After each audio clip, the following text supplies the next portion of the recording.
Good morning વિદ્યાર્થીઓ. આજે આપણે ધોરણ 12માં રીડ ટુ સેપર સેપ્ટ ઘડનાર ઘડાઈ ગયો પોયમ વિશે અભ્યાસ કરીશું. તો કવિ શ્રી હરીન્દ્રનાથ ચટ્ટોપાધ્યાય દ્વારા આ રચાયેલું કાવ્ય છે. એમાંથી આપણે શીખવા જેવી બાબતો આપણે જોવાની છે. આ કાવ્ય આપની કેટલીક શરૂઆતની અનસમજની માન્યતાઓ અને કાળક્રમે સાચી વાતનું ભાન થતાં તેમાં આવેલા બદલાવની સૂચક વાત કરે છે. આ કાવ્યમાં આપણે 4 ઘટનાઓ જોવાની રહેશે. તો 4 ઘટનાઓ સ્ટાન્જા વાઇઝ આપણે જોઈશું અને આમાંથી સ્ટાન્જા પૂછાતા હોય છે અને રાઇમિંગ વર્ડ્સ પરીક્ષામાં પૂછાતા હોય છે. જેવી રીતે કે રાઇમિંગ વર્ડ્સ એટલે કે અંત્યાનુપ્રાસ એટલે કે અંતે આવતો એક લયનો અક્ષર, જેને આપણે રાઇમિંગ વર્ડ્સ તરીકે ઓળખીએ. એટલે કે લીટીના અંતે જે સમાન અર્થવાળા શબ્દ આવતા હોય છે એ પૂછાતા હોય છે પરીક્ષામાં ઘણીવાર. તો આપણે ફર્સ્ટ સ્ટાન્જા જોઈશું. In days gone by I use to be. In days gone means વીતી ગયેલા દિવસોમાં કે ભૂતકાળમાં. ગોન એટલે વીતી ગયેલો સમય કે ભૂતકાળનો સમય. By I use to be. Use to be grammatical point છે, એટલે કે અમુક વસ્તુ કરવા ટેવાયેલા હોવા અથવા આપની કોઈ ટેવ હોવી. તો કે અ Potter who would feel his fingers mould the yielding clay to pattern on his wheels. એટલે કે ભૂતકાળમાં હું એક કુંભાર હતો અને એવું માનતો હતો કે મારી આંગળીઓ, આ પોટર કે જે હું વુલ ફીલ એવું અનુભવતો હતો, માનતો હતો. હિઝ ફિંગર્સ મીન્સ પોઈટની જે આંગળીઓ હતી મોલ્ડ એટલે આકાર આપતી હતી. ધ એલ્ડિંગ ક્લે, એલ્ડિંગ એટલે કે લચીલી જે જમીન હોય છે કે જુદા જુદા એલ્ડ કરવું, આકાર આપવો જમીનને. To patterns on his wheels. Patterns means અલગ અલગ પ્રકારની ઘાટ આપવો કે એના રચના કરવી. ઓન હિઝ વ્હીલ્સ એટલે કે એના જે વ્હીલ્સ હોય છે, ચકડોળ જેને કહેવામાં આવે છે, એ ચકડોળના માધ્યમથી ચાકડા પર જુદા જુદા ઘાટ આપી શકે છે. બટ નાવ પરંતુ અત્યારે. Through wisdom lately won. Lately won means પાછળથી સમજણ પડી કે અત્યારે મને ડહાપણ આવ્યું કે નોલેજ આવ્યું, જ્ઞાન થયું. વિઝડમ મીન્સ નોલેજ પ્રાપ્ત થવું અથવા જાણવા મળ્યા પ્રમાણે. ધેટ પ્રાઇડ હેઝ ડાઇડ અવે. અને આ પ્રકારનું જે મારું પ્રાઇડ ગર્વ હતું એ ડાઇડ અવે મીન્સ મરી પરવાર્યું અથવા દૂર થયું, કે મારું જે ગર્વ હતું, ઘમંડ હતું એ હવે દૂર થઈ ગયું. I have cease to be the potter. અને પહેલાં હું પોઈટ હતો, હવે આઈ હેવ સીઝ મીન્સ મરી પરવારવું કે દૂર થવું કે અટકી જવું. I have cease to be the potter. અને હું હવે ઘડવૈયો મટી ગયો છું, દૂર થઈ ગયો છું. And have learn to be the clay. અને હવે હું શું બનવા માગું છું? તો કે અને માટી બનવાનું શીખી લીધું છે. Learn to be the clay. Clay એટલે કે માટી, જમીન. એટલે કે હું એક કુંભાર નથી, પણ જે કુંભારની રચના કરનાર માટી બની લેવાનું હું શીખી લીધું છે. ત્યારબાદ સેકન્ડ સ્ટાન્જામાં in other days I use to be. ગત દિવસોમાં એટલે કે વીતી ગયેલા દિવસોમાં. I use to be a poet through whose pen innumerable songs would come to win the hearts of men. જોઈશું આગળ. A poet through whose pen એટલે કે હું વીતી ગયેલા સમયમાં હું એક પોઈટ હતો.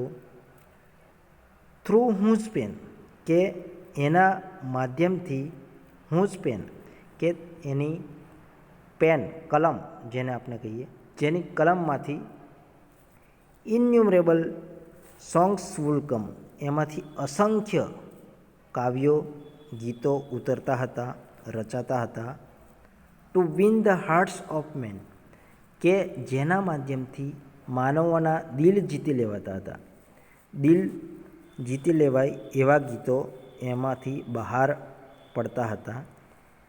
But now through new got knowledge, પરંતુ અત્યારની નવી જાણકારી પ્રમાણે કે નવા લાદેલા જ્ઞાનથી શું થાય છે આગળ જોઈશું.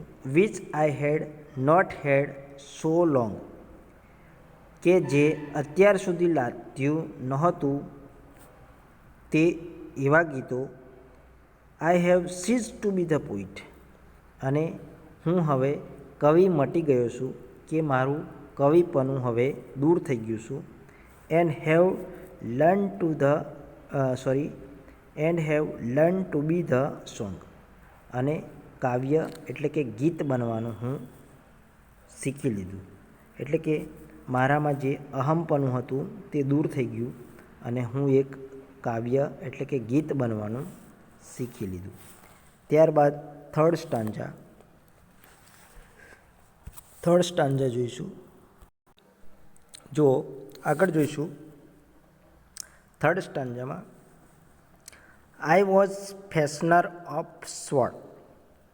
ફેશનર એટલે કે અલગ અલગ ફેશનેબલ જે તલવાર હોય છે. ફેશનર એટલે કે ઘડનાર, એક સામાનાર્થી શબ્દ પૂછાતો હોય છે એક્ઝામમાં. ફેશન અને શેપ એટલે પણ ઘડનાર, અને ફેશનર એટલે પણ ઘડનાર. I was a fashioner of sword in days that now are gone. I was fashioner of sword, હું એ સમયે એક કુશળ તલવાર ઘડનાર હતો, કે તલવાર બનાવનાર હતો. In days that now are gone, અને જો કે હવે એ દિવસો વહી ગયા. ગોન મીન્સ વીતી ગયેલા સમયો.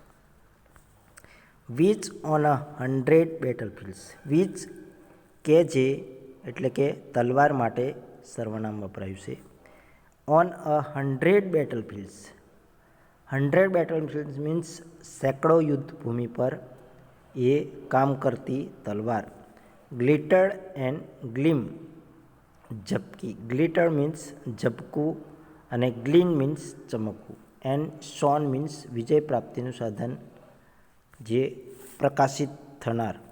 But now that I am brimming with the silence of the lord, પરંતુ અત્યારે પણ હવે મારામાં છલકાય. બ્રિમિંગ મીન્સ છલકાવું કે ઉભરી આવવું, એ વસ્તુ જાણવા પ્રમાણે.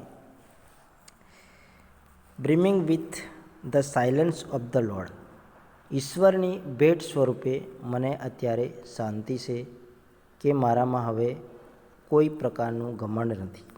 કોઈ પ્રકારનું ઘમંડ નથી, કે હુંપણું નથી. I have cease to be sword maker, હું એક તલવાર બનાવનાર હતો, પરંતુ અત્યારે આઈ હેવ સીઝ મીન્સ મરી પરવારું, કે અટકાવી દેવું.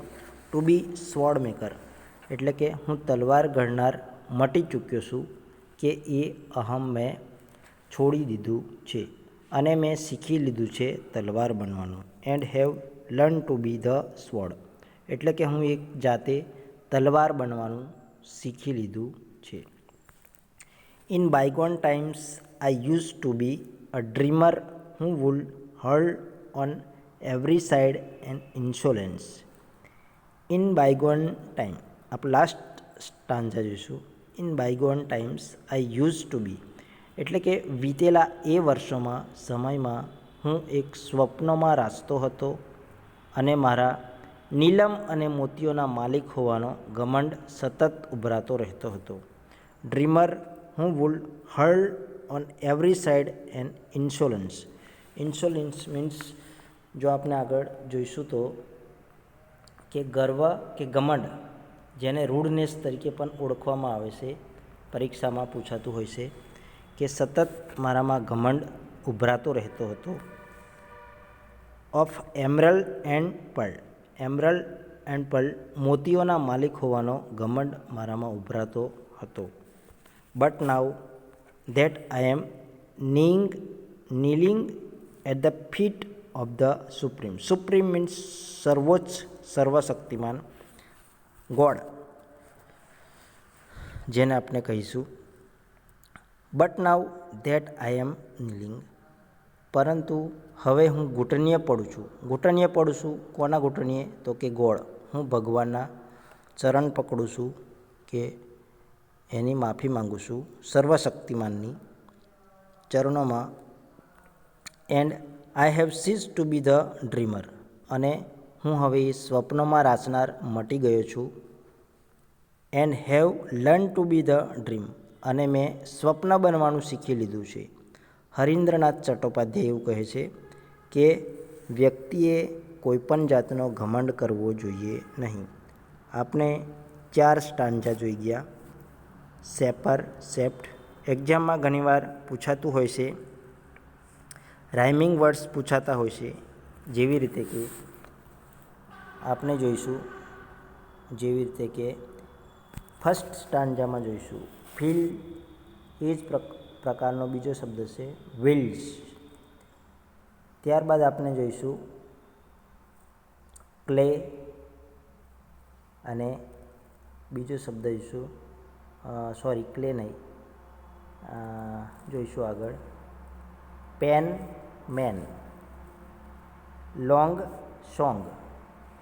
જેવી રીતે લોંગ શબ્દ, એ જ પ્રમાણે સોંગ. આગળ જોઈશું આગળ લોર્ડ, સ્વર્ડ. Hard, Perl. તો આ પ્રકારના શબ્દ પૂછાતા હોય છે, અને સમાનાર્થી શબ્દ પણ પૂછાતા હોય છે.